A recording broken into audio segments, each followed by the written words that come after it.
No, trust me. Next time, no. Now that I figured it out, it's gonna be fine. We know what we're doing, so it should be fine. Who is the next guest, anyways?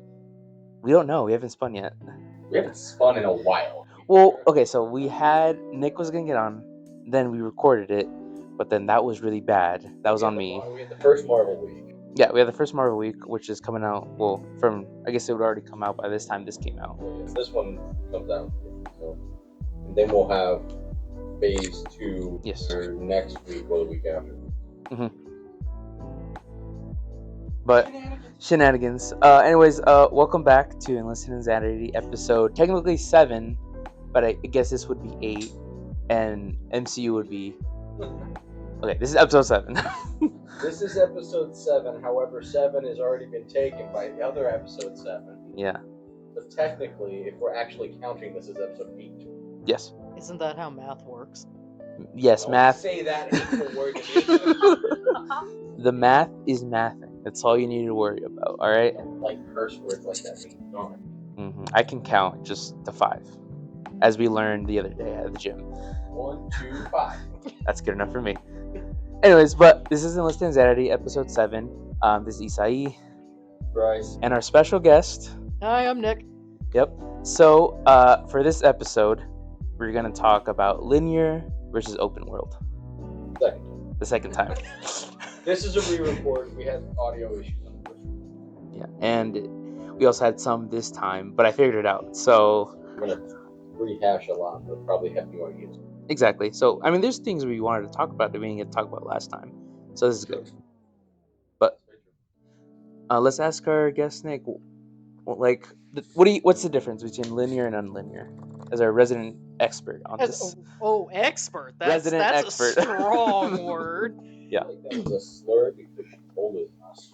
Well, now I'm just gonna walk out on both of you. Yeah. Why'd you say that? You did. That was you. I sit in my corner very quietly. Expert. What would expert be? Expert just means you're good at what you're talking about. Right. I didn't say nothing about age. That's on you. Anyways. So one time I get to be not the oldest person in the room. Okay, let me have it, Nick. You know, I quit all of you. Yeah, you're fired. I'm fired. So it's fine. It is what it is. Yeah. But what do you think, Nick? What do we got? I mean, when we're talking about linear versus non-linear games, we're talking about a game that just kind of goes point A to point B versus a game that's like, here, go anywhere you want, have fun.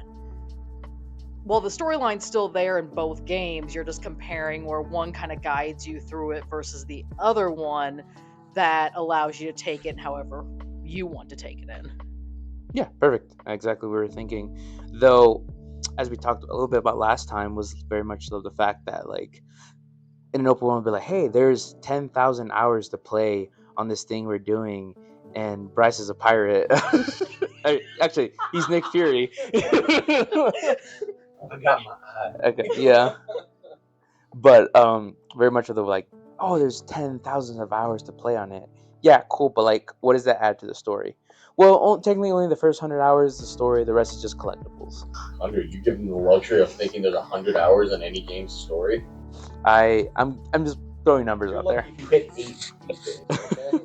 Of actual gameplay, yeah, that's true. Actual story, written story, yeah. You're at about 8. But like I said, it's very much of like, what does the gamer want? Like, are we looking more into a story-driven thing, or more of just like, I want to do whatever I want?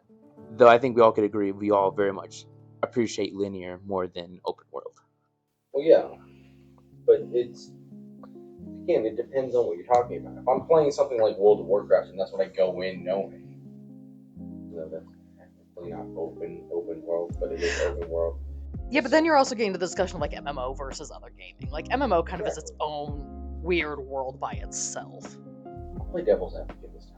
See what I can do. Okay. It's like, Yeah. if you look at it, I get a lot of people's point. If you like the big, endless, non-linear format, like Skyrim's great if you don't want to play the story, or you do want to play the story. You can play it either way. It's not a big deal. But it is still one of those games that it set the tone. I mean, I think really, if you look at the generation, I mean, Assassin's Creed, as we talked about before, and is really the game that set the open world creep standard, even though it wasn't really open world. Well, yeah, so that was a discussion we had last time of like sandboxing then, Yeah. and Yeah. adding that in. And you think about, and I agree. I mean, I don't think any of us are going to disagree the fact that like open world has its place Yeah. in the right settings. Yeah. The problem we have now is just like every game is just like, no, we must be an open world game. And for some games, like I said, it does work. But for a game like Assassin's Creed, you want it to be a sandbox. Oh, yeah. The whole point of the game, for the majority of it, is hey, you're an assassin to take out targets. But the majority of it is parkour around the city or parkour around the little areas. And I said that was kind of the problem I have with later installments of the games. Like anything from Assassin's Creed 1, I would even give it to what's it called? Assassin's Creed 3. Assassin's Creed 3 did kind of skirt that line between sandbox and open world. Though you can go 3 places, it seemed a little bit too much. But after that, it very becoming like, oh, explore the map. There is parkour, but it's not the main focus of the game anymore. And that was kind of the problem with very much of Assassin's Creed is like, what are we playing anymore? It doesn't feel like it. It just feels like Assassin's Creed Open World worked really great if you were in France. yeah. It worked good when you were in Paris. It worked really good when you were in London. Mm-hmm. At least in the gameplay aspect. Yeah. I understand there's issues that people have with both of those games' story, but that's That's a completely different thing. Yeah. completely different argument. But I do think that it is one. I mean, I guess you could make the argument that those stories suffered story-wise because the limitation of that matter. Yeah. So I guess you could do that argument. But it is one of those things that it feels weird. But I mean, I don't know. As the more I look at it, I was thinking about this after we had the discussion. I was browsing through games and stuff. I feel like we've moved away from the open world craze. Mm-hmm. Kind of going back down to a more sandboxy, more tighter niche. But some very linear games, some not even mapped games. What's that one? It's the Unmapped, you said? It's like you're in one room. Oh. It's all of like I think it's called like 15 minutes later. It's like the very dark. Oh, okay. It's like the whole point of this is you're coming into your apartment and then it's the same 15 minutes on loop.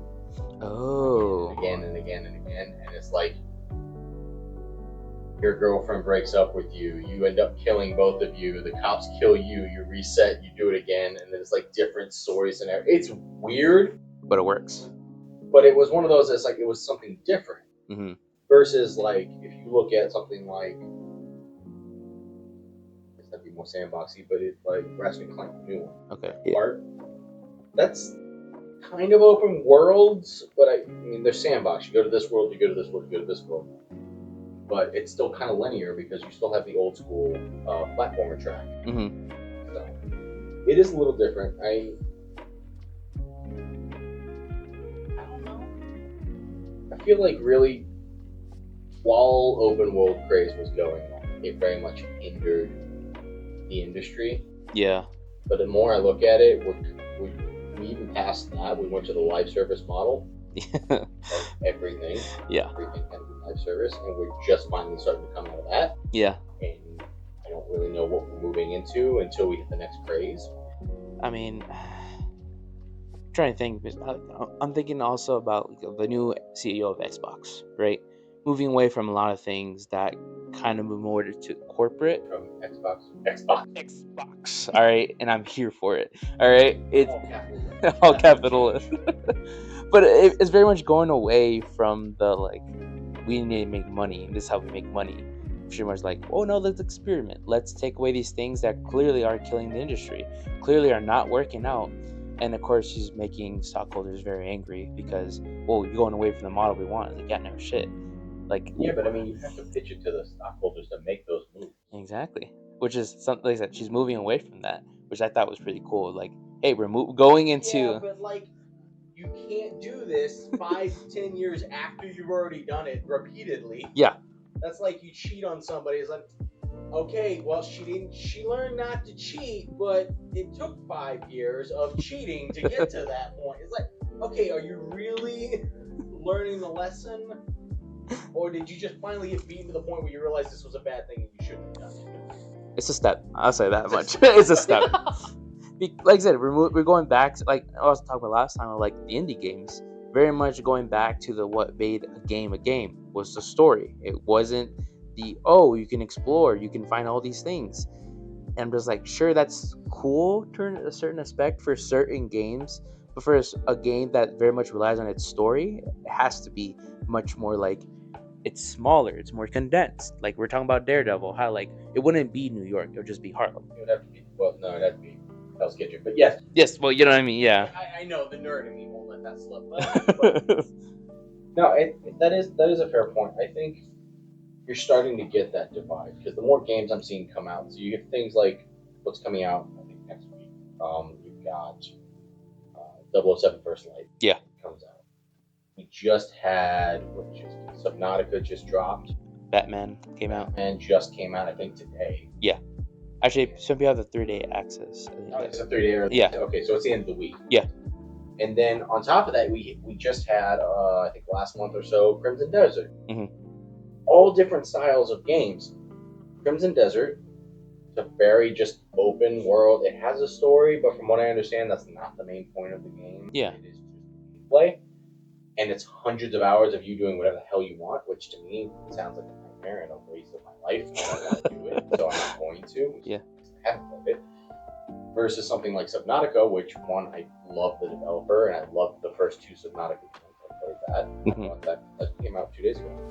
Something like that. I bought that. I've been playing that. It's amazing. It's so fun. But it's open world with story elements sprinkled in, but there's really no pathway to go through. Yeah.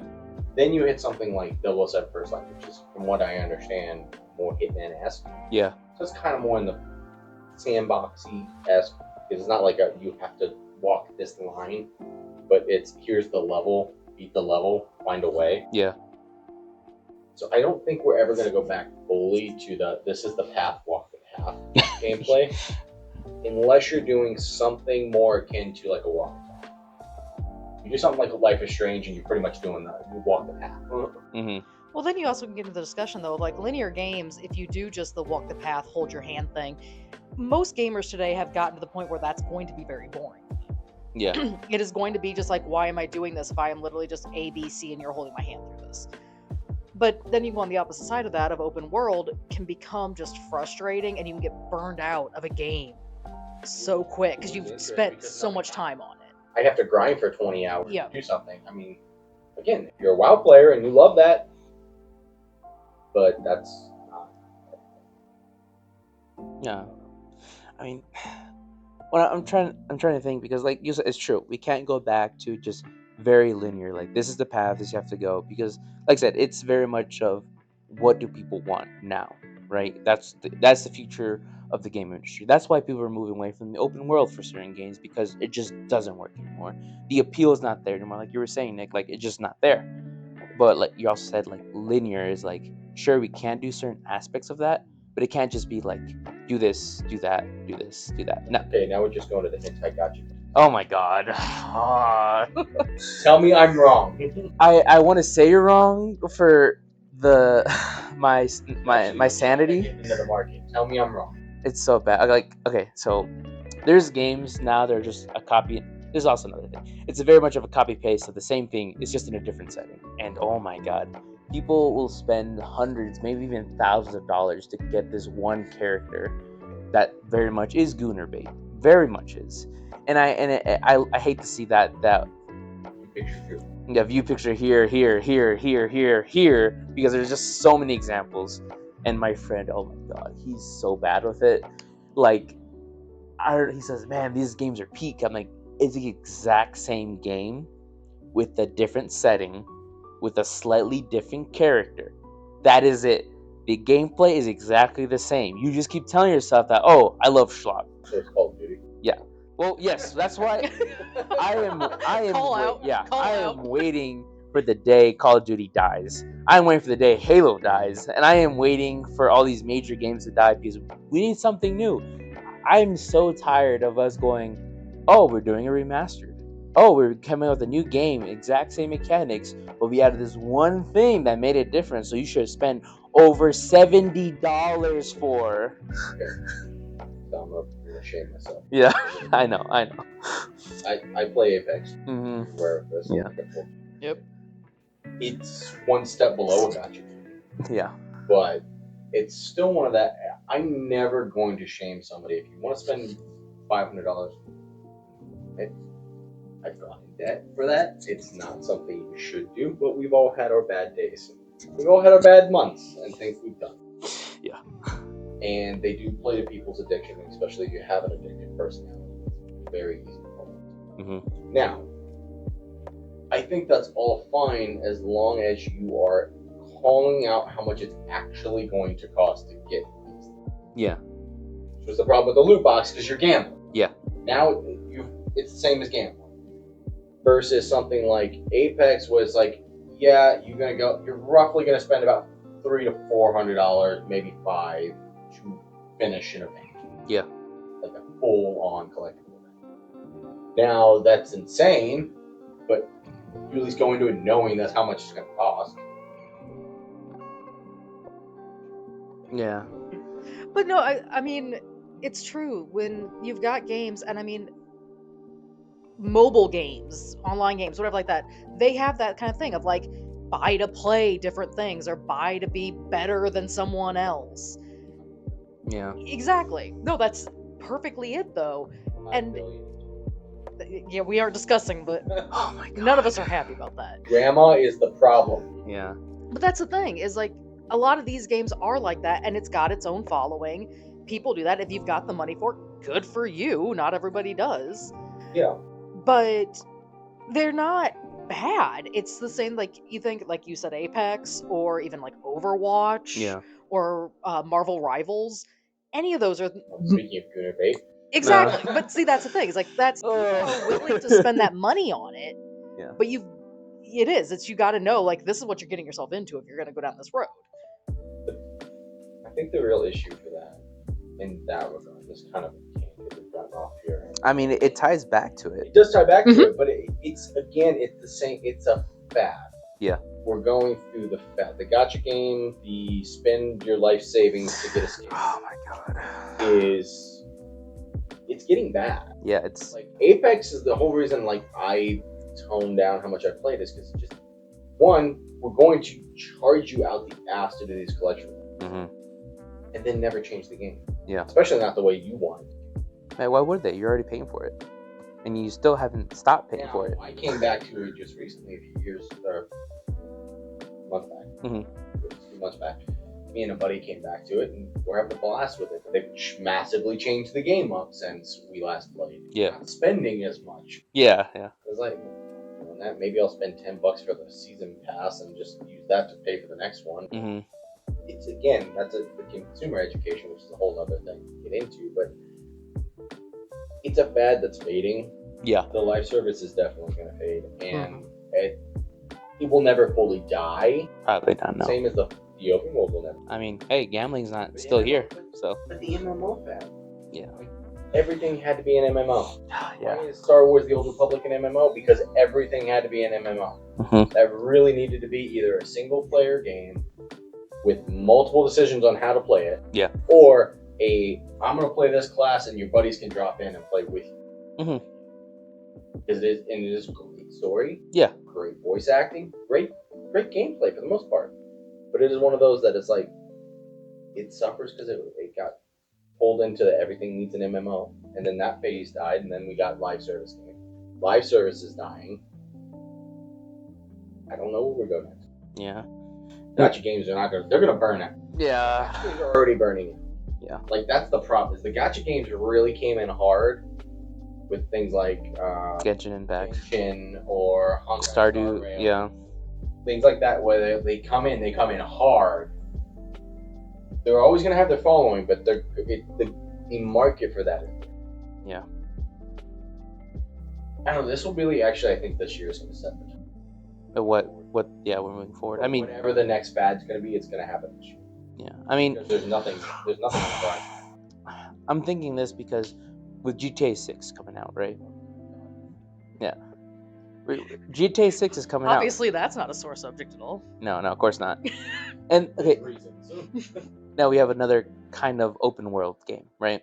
And GTA has always been that. It's always been a very open world to a city, to depending It got bigger as the games got better. Well, the map always got bigger. The idea always stayed the same. You are playing in a city. Yeah, Now, and how big and how dense that city is has evolved. But and I think about like that games were like, hey, it stayed true to what it was.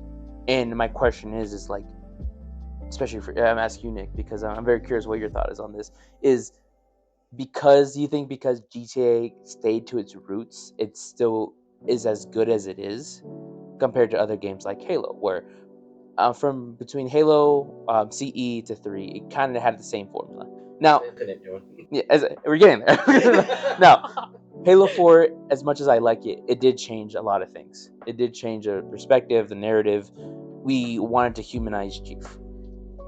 And some people liked that, some people didn't. Now, do you think because GTA just kind of stayed the same way that people are like, good, I'll buy the next game? No, that's actually a great point, to be honest, because if you think about it, a lot of series suffered from that, where they present something and the fans go, ooh, I really like this, and you get these dedicated fans, and then they're like, oh, we got to grab more people, so they change up their formula, change up the way they do something. They may grab new fans, but they lose a lot of their old ones. Exactly. And then it also gets away from what the game is supposed to be. Exactly. And that's a great point, and I think that is probably a good thing to like give GTA at least of, yes, a lot of us are probably tired of it. Yes, the price of those games are insane, and the new ones are probably going to set the tone for future pricing because people will pay it. Mm-hmm. I say we've had this discussion around here with all of us before, but it is a good point that like they've kept a solid standard of what their game is going to be and what they are going to present to their fans, and the fans are going to back it because that's what they want. Yeah. And like that too, where like games stayed the same. I mean, at this point, people who played GTA 6 are already adults. Like maybe they even have kids, and now they're showing their kids like, look at this game. I like playing this game. Oh no, I like playing this game because of that. And sadly, you can't really say the same for other franchises. Like I can I bought the GTA 5 on PS3, on PS4. Did not buy it on PS5 because I had it. Yeah. So there's absolutely no reason to spend more money on that. But it's an upgrade. It's not worth the upgrade. I would. Now, the thing I will say with GTA, as you said, when you betray your fans, it is one of those that you and me specifically are affected by. Me as a Metal Gear Solid player, where we had brand deterioration after you lose the vision.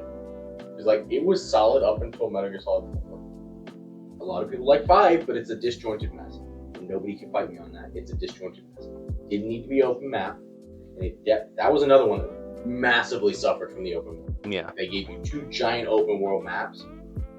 And it's like, this is a stealth-based game. Yeah, stealth-based game should be a compound or a thing, and you break into it. Now, the precursor to that, Ground Zero, is where you break into Guantanamo Bay. Amazing. Love that. It was a little steep to charge $35 for that, and then $70 for the full launch. But yeah. That's a Konami issue. But then you, on the other hand, have that issue of Dragon Age. Yep. They massively dropped the ball twice. Well, okay, that's true. No, you are. 3 is okay. People who came in and playing Inquisition Dragon Age, they loved it because it was open world. Yeah. And it was during the open world fad, where everything was going open world.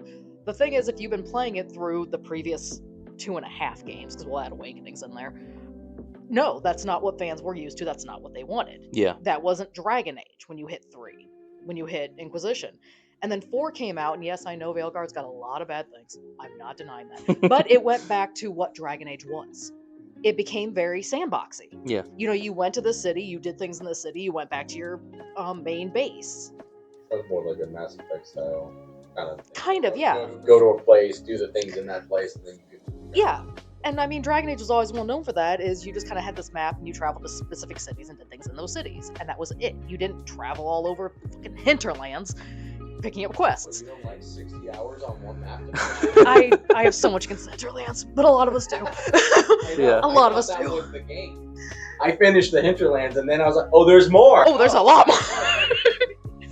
But like you were saying but that's the thing, is like Metal Gear Solid, is they gave you 10 huge maps, and you're like, what do I do with all this?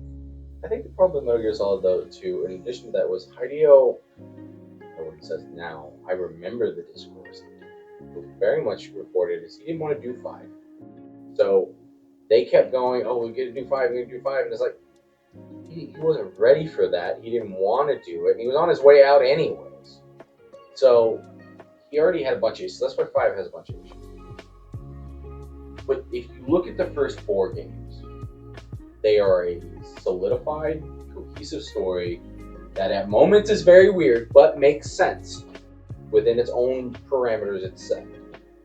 5 didn't know what to do, and I feel like it just tried to jump on every bet. Now, gameplay-wise, actual mechanics, amazing. There was no fault in that. It was awesome. The story makes 0 sense to this day. I have so many issues with it. I don't understand what the hell's going on in 5. Because your main villain, they go nowhere with him.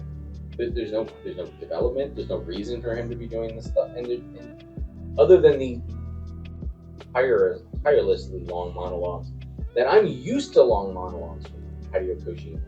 Because I'm pretty sure Sons of Liberty still hold the longest cutscene ever. Yep. 2.5 hours. Yep. For one cutscene.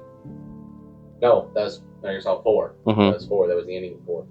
And it's like, okay, I'm good with that. But that's a cutscene. That's a mini movie I get to sit and enjoy. Yeah. Not, we're going to do the intro to Skyrim thing where you're sitting in the back of the truck while somebody talks at you. You can't move except for your head, which is the most boring crap ever. I will take the follow missions from Assassin's Creed. Oh my god. Over those scenes. I hate them. They are boring. At least I can push the stick forward in that one, alright? Yeah. The other one's like, well, you can move your head. Yeah, but I have no incentive to move my head. Yeah. And then how do they fix that for incentive? Well, the audio cuts out if you don't move your head.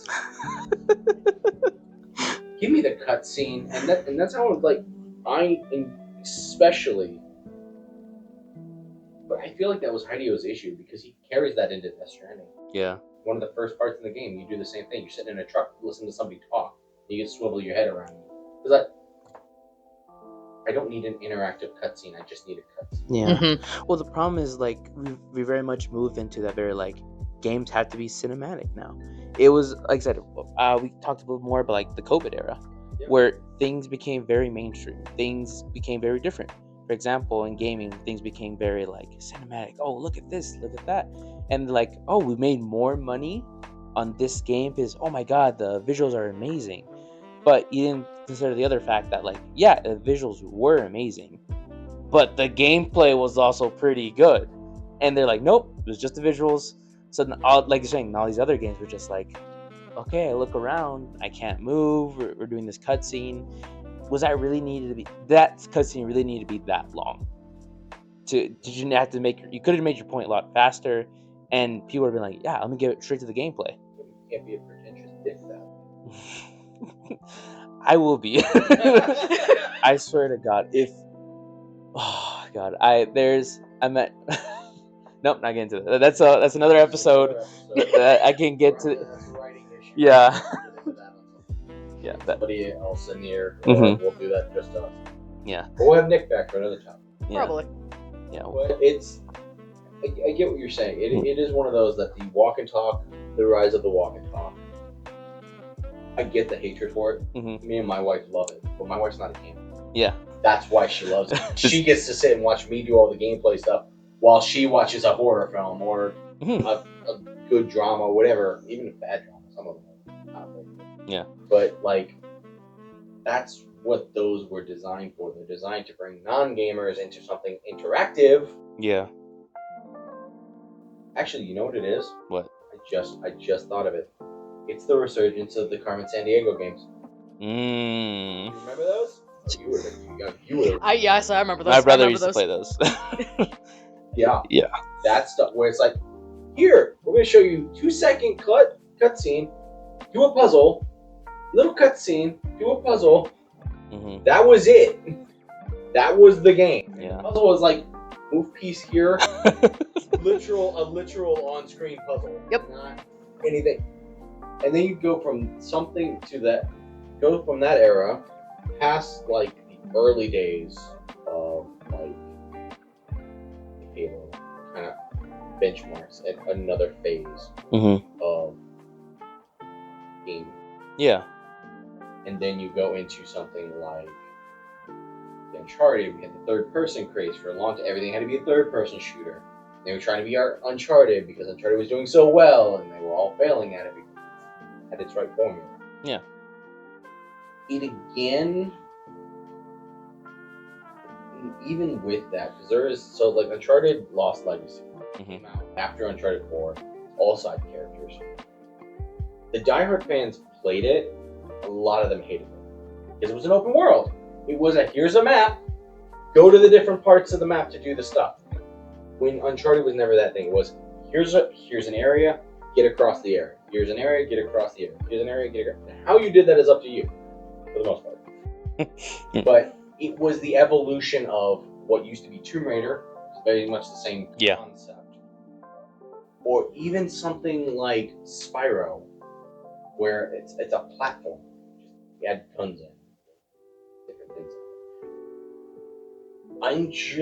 I'm concerned what's going to happen with the next. What will that do to affect games as we go forward? Industry. What will it do to the industry as a whole? We already saw pre-COVID what happened to the industry after all these fads picked up. They got a lot of momentum, but a lot of the franchises failed, or a lot of the companies struggled because now they're asking for more and more and more and more. To the point where you get Assassin's Creed, which was a powerhouse in the late thousands, early tens. Ubisoft being sold. Yeah. It's being sold to people that ran it, which is... It's, yeah. Well, we can get into that, but we can also get into the fact that, like, so many of these companies with these games are bringing out so many... They're just, like, kicking a dead horse by the end of this. Like, we've got... Okay, I love this series, but I'm gonna say it. Kingdom Hearts. Great series. It needs to stop. Yes.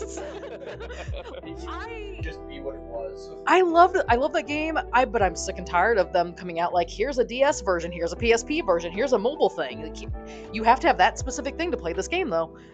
But also, where 4 is coming out and it looks interesting, but 3 had so many problems that I'm like, can we, like, I love it because it is very sandboxy. It's very much you go to this world, you finish your things, whatever. I love that kind of gameplay. It's nice. Now, granted, we can get into the whole thing of, like you were talking about grinding for hours to get to the next area.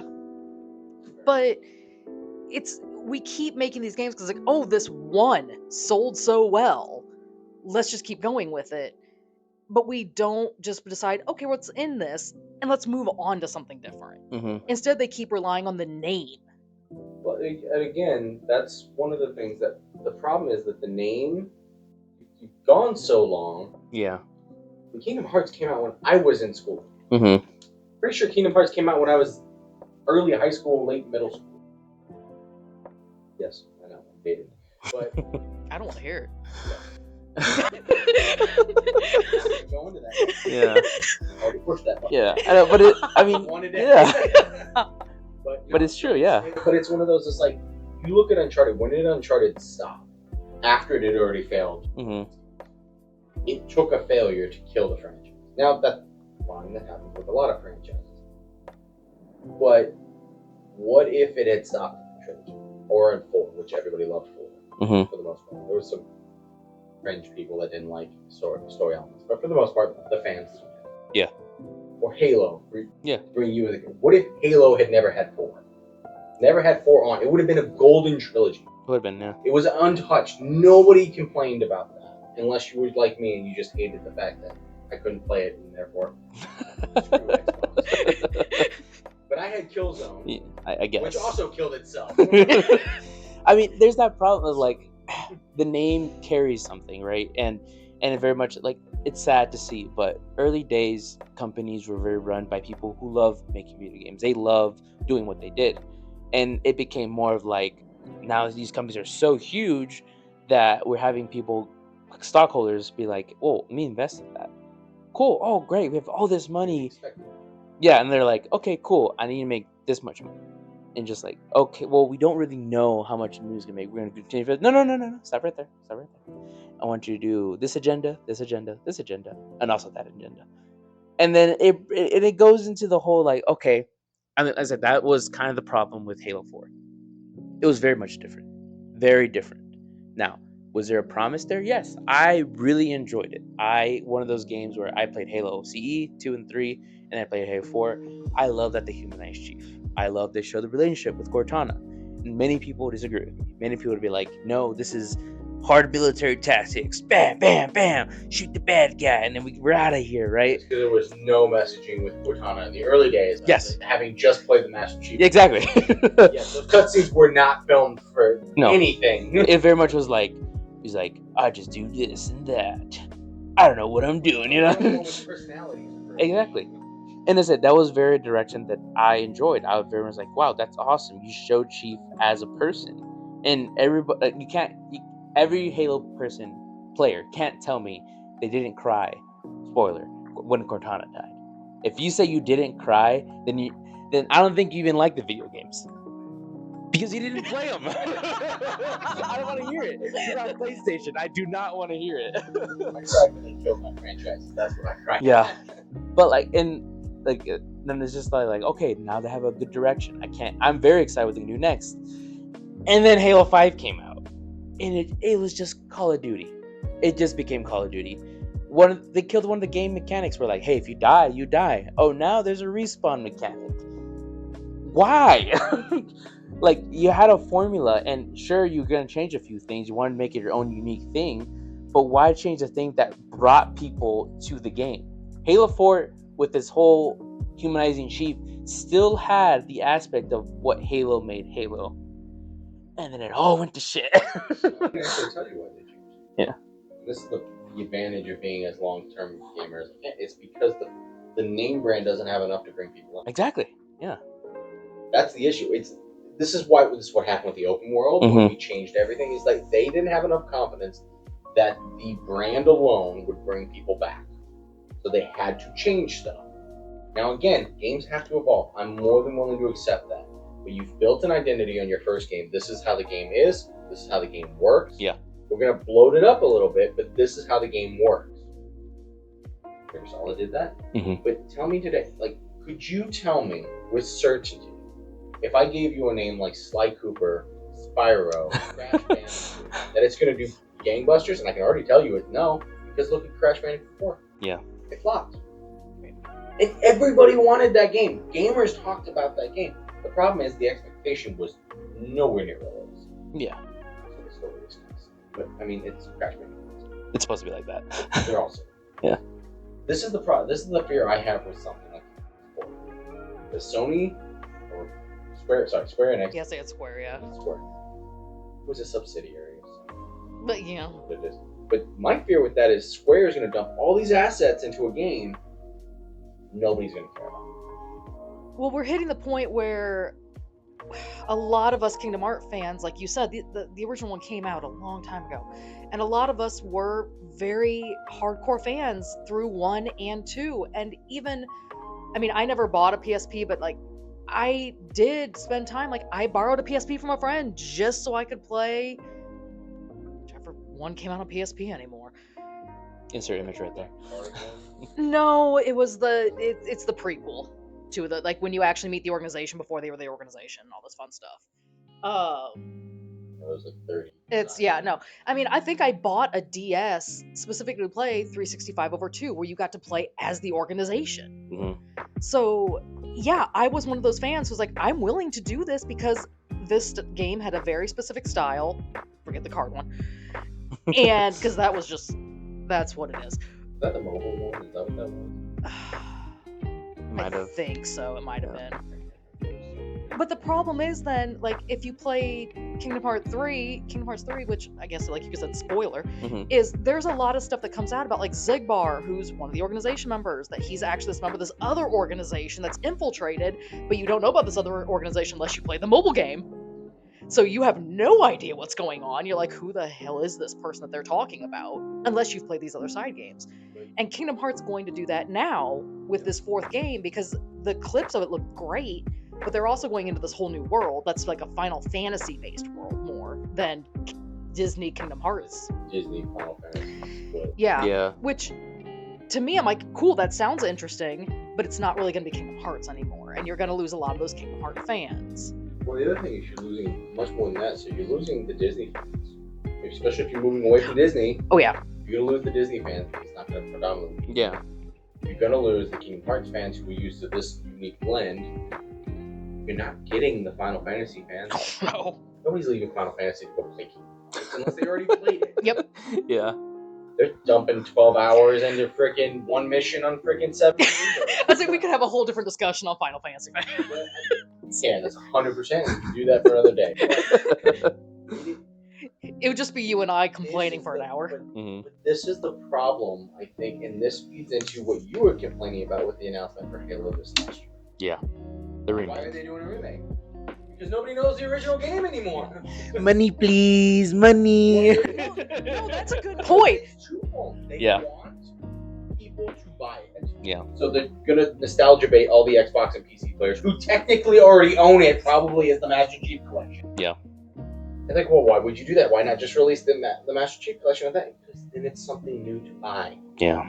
And you're gonna get the Xbox players who are like, I want something new, so it's not tied down at all by the old, except for the story. Yeah. Well, not even that.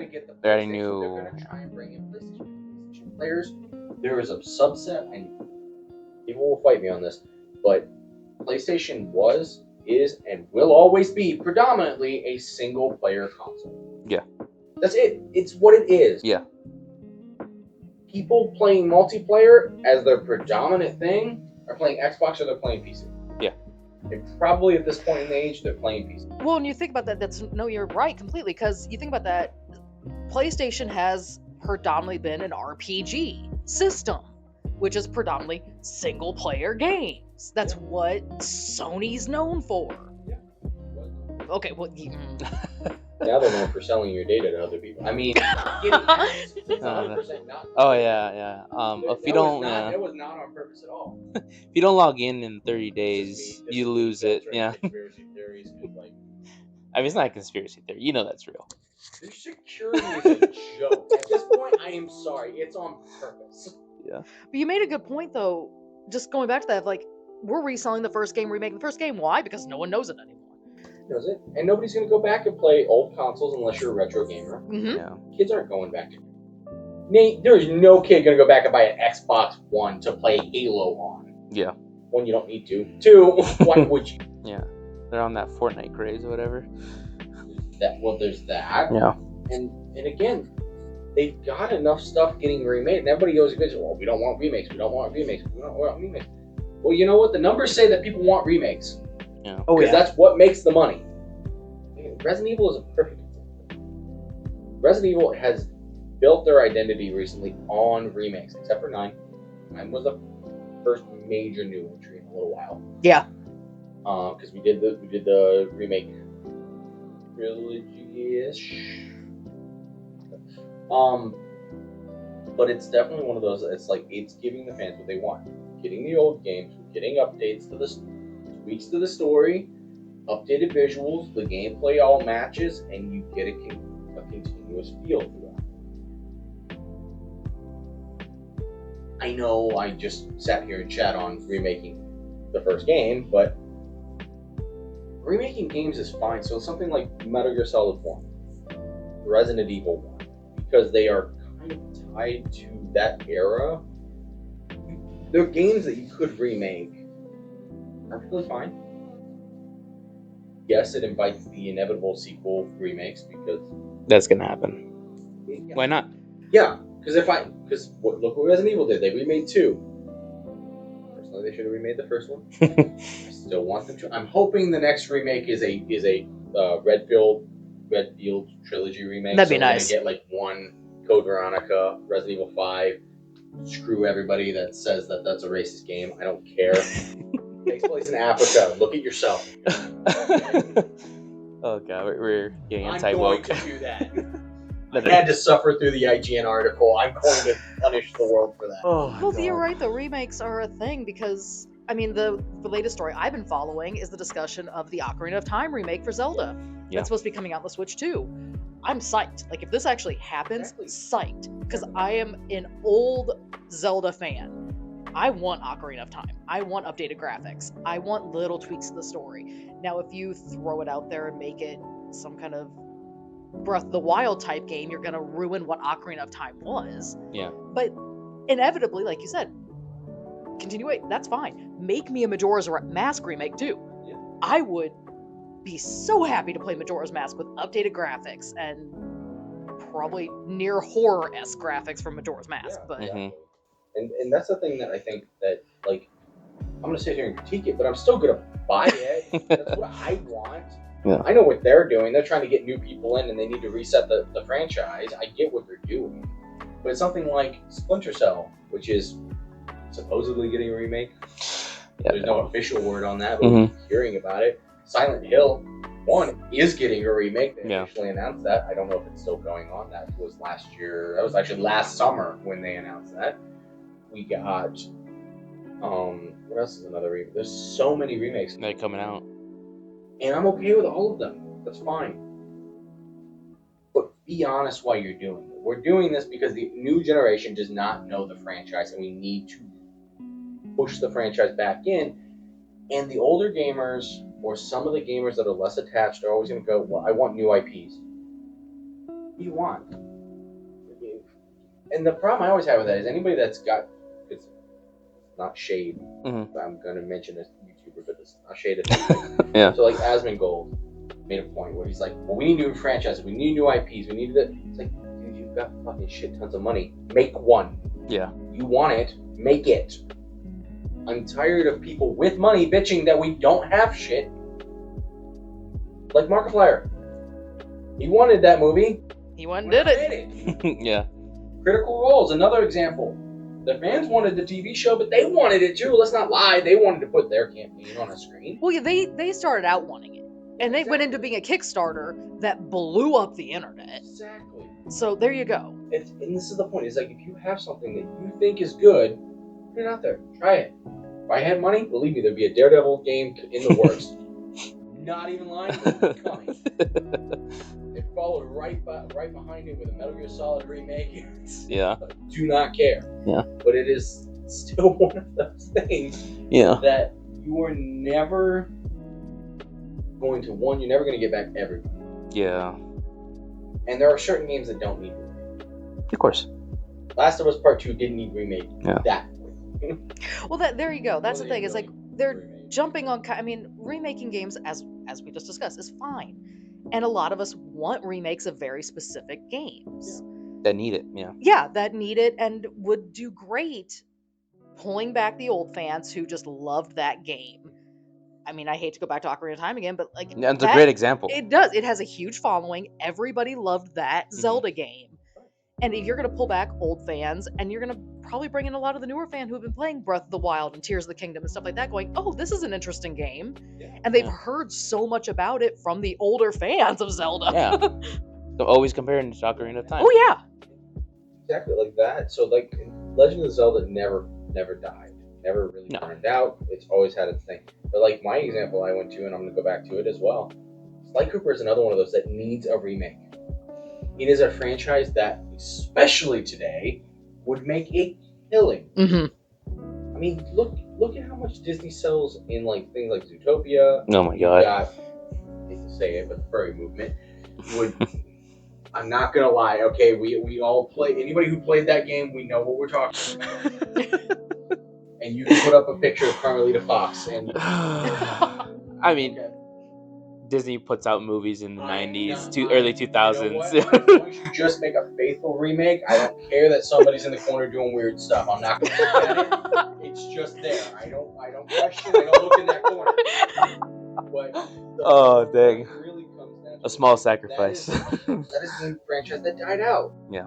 And it died out because they put a fourth game out, which they really didn't want to do because the third game didn't sell well, but they had a cliffhanger ending, which then made no sense because we then gave a cliffhanger ending to our experimental game.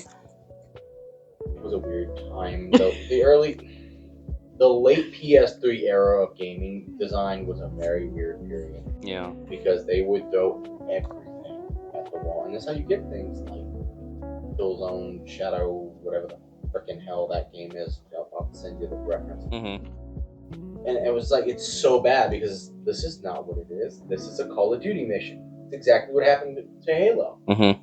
This is Call of Duty mission. Yeah. This isn't a Battlefield. This is just it's like, okay, yeah. And that was the big issue. Yeah. It's just that problem. Just like we, gaming companies trying to generalize these games to do one specific thing. Going right back to the main topic of this video, where games that were linear or games that are open world switched. They'd switch like, oh, we want to get new fans who like this one, who are gonna get that one. It doesn't work. And at that point, if you want to do that, make a new game. I'm saying, like you were saying, I am tired of, oh, we're making a remake. Oh, this game that you liked a lot, we're gonna completely change it, but it has the IP though. Don't you worry, we're gonna take good care of it, and then just start beating it with the stick. That's 100% agree. Yeah. Oh my god. I thought it was gonna be a new game. I generally thought that, oh my god, I'm so excited. They're gonna add a new character, it's gonna be a new thing. It's a remake. No, it's both. We're getting a remake and we're getting a new game. Yeah. I'm like, terrifies me. yeah. It's like, okay, great. So this is gonna be disjointed. So what is the continuation gonna be? Is it gonna follow the original games? Yeah. Follow the new plot line, so that you can then sell us a Knights of the Republic 2 that completely changes all the storyline up to that point, because now we have the MMO, which gave us the conclusion of Revan's story. So this is the problem when you go back and you remake something and you're trying to put out. So this would be my problem. I think you probably have with Ocarina of Time. I don't know how Legend of Zelda does story that like Mario, where it's like it's connected but not really. Legends of Zelda is weird because it's like a bunch of like timelines converging. Yeah, that kind of converge in Multiverse. different way. Yeah, No, the whole Zelda thing's a multiverse. Zelda is a weird area because then you've got Twilight Princess that came out that tried to kind of explain the darkness there. Yeah. That did in a very weird way, which also Twilight Princess is being rebrought out too. I mean, we'll see what happens. Yeah. But that's a whole different thing. Yeah, Zelda, it is Mario-esque. I mean, it kind of goes down that weird line. In the realm of everything that yeah, kind of. IP is what's important, not the situation. Yeah, and that's the thing is like that's the thing. Everybody expects Link, Zelda, Ganon. There you go. There's the Zelda games. Yeah, trio, Triforce. Yeah, the Triforce. Yeah. They're probably talking about so many Legend of Zelda remakes, probably because they're hoping that if the movie does well, they can bank off the hype. It's gonna happen. I guarantee that's what it is. We're gonna put it all in the pre-production now, because that way, if the movie does great, we can ride that high. Oh yeah. Completely. The problem is, if they're not building it now, you're not selling that game until 6 years down the road. No, it's gonna. Which means the hype from the movie's dead. No, they're gonna make the movie Ocarina of Time the exact same thing, just something slightly different. They're gonna be like, oh, you know that game, your movie you just watched? Well, we made a remake of the game it was based on, but guess what? Everything's different. You know what probably would happen? What? They'll do the first movie. Mm-hmm. If it's successful, they'll do a second. Yeah. In the time it takes them to make the remake. Yeah. And then you'll have two movies. Yep. Poisoning your game ring. Nah, they can do that shit where it's like part 1, part 2. That is something I would say with like Resident Evil. Resident Evil, the game versus the movie franchise. Anything media other than the games for Resident Evil has, except the animated movies, which kind of try to tie the storyline together. Oh yeah, I guess the CGI movies kind of play into the CGI stories. movies kind Yeah. of play off the continuation of that, but like, we're getting a new Resident Evil movie. You know this? No, I didn't. I'll be honest. Yes. You want to know who? Let me explain. So it's from the creators of the guy who did Weapons. That's not bad. Like, I like that movie. That was a fine movie. But it's not a Resident Evil movie. He doesn't want to do it tied to the game, so we're not doing it based on any of the Oh my god. in Raccoon City. But at the beginning of the outbreak, and then you watch it, Oh. like, this is a great monster movie. This is not Resident Evil. Oh my The first God. trailer's out. You should go watch it. I didn't even know they were The making. problem we had another with one. lanterns when we watched it earlier, the trailer. Yes, it's the same. It's the same concept though. It's people getting their hands on an IP, and you know what? If it's a good horror movie, it's a good horror movie. But I can tell by the shit already, it's not a Resident Evil movie. It's not gonna be. which means what are we doing now? I will say Capcom holds their remakes pretty good. They do them well. Other than 3, which having gone back, I never played 3 originally, so after looking into it, after playing the remake and going like, well, the remake was fine, except for one really awkward scene. I will send you a GIF of. You'll see what I mean when you get it. All right. But like it's like super truncated and like they cut out massive parts of the story. Okay. I get that. I understand the fan backlash that now. I didn't get it at the time because the loud argument I was hearing was, oh, it's too shooty, it's too much like an action. It's like, did you play the 3rd game? That was a shooty game. They gave you tons of freaking ammo. Now you had to keep all that ammo because you needed it for the Nemesis fights. Well, I mean, have you played any of the Resident Evil games? They're shooty games.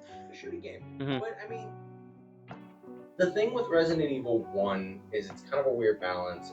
It's a low budget horror film made into a video game. Resident Evil 2 really is where the franchise kind of comes into its own and makes its own thing, and that is a survival horror. If you've never played the original one, it is very much, you get enough stuff to get through.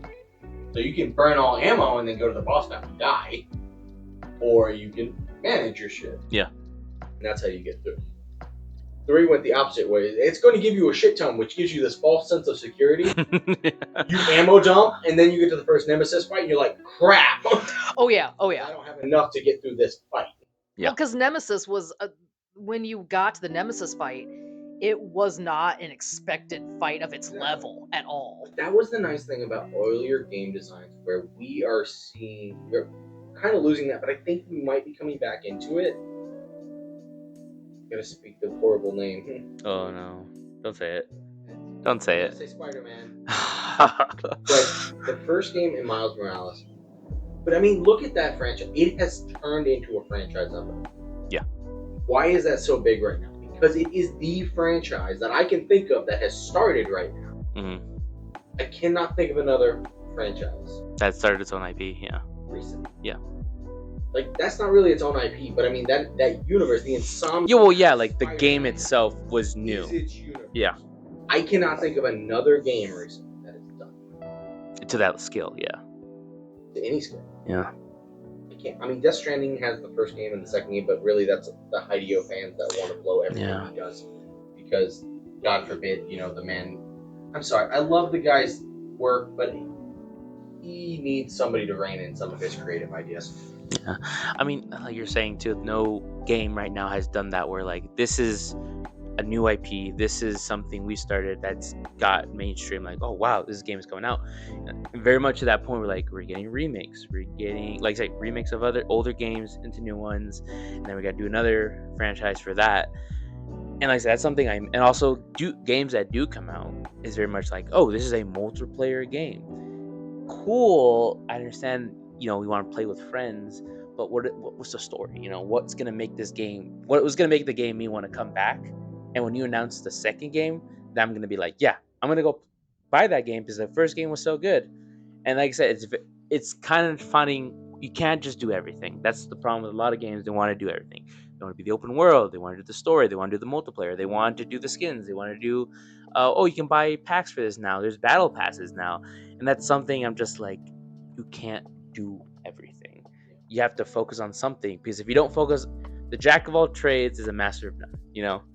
And sometimes that's fine, but I feel like, and I think we just need to wrap up because I think we're at the longest Yeah, we've ever done. yeah. So, Actually, no. before we get pulled into another Yeah. let's just kind of wrap it up. But I think final thoughts here, me, and we kind of go around. Yeah.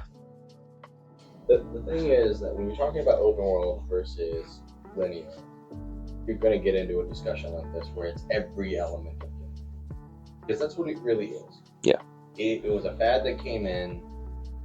It tore down what was really living on still of the linear game. And I think linear, to the degree that you're the pinpoint walk, unless you're doing a walk and talk. Yeah. That's gone. Sandbox is the furthest back you're going to go. Mm-hmm. We are seeing a return to Sandbox. Yeah. Open world has its place and it's doing just fine. We have some new fads, but I don't think anything's going to hold on long for a while unless we can come up with something. I'm kind of scared of what the next thing's going to be. Mm-hmm. But I think ultimately, Sandbox is pretty much where you need to be for most games. Except for things like Red Dead Redemption, Grand Theft Auto. Rockstar does a good job. Yeah, it knows what it's doing. It knows what it's doing. It's a simple formula, but it works for them. That's my final thoughts. Over Nick, your final thoughts. I'm just gonna run off with yours because I agree with you. I think back to the games I love, and we won't even. I mean, like we discussed Mass Effect, Dragon Age, stuff like that, Metal Gear, but even like Prototype, Deus Ex, like a lot of those games were sandbox games. They were done in a specific city or a specific area, and then you just ran around that area doing all the stuff. But it was all those games and the kind of time period those games are in, they came with, hey, we did maybe a smaller map, but we put so much more effort into everything in it and the story and the characters. And it wasn't just a collectible dump or an info dump of everything. It was take your time and make it through this game, gather the stuff, and get the story out of it. And I agree with you. I don't know where gaming's going, and I'm a little worried about where it's going with the big industry versus the indie industry, like the Steam industry of games.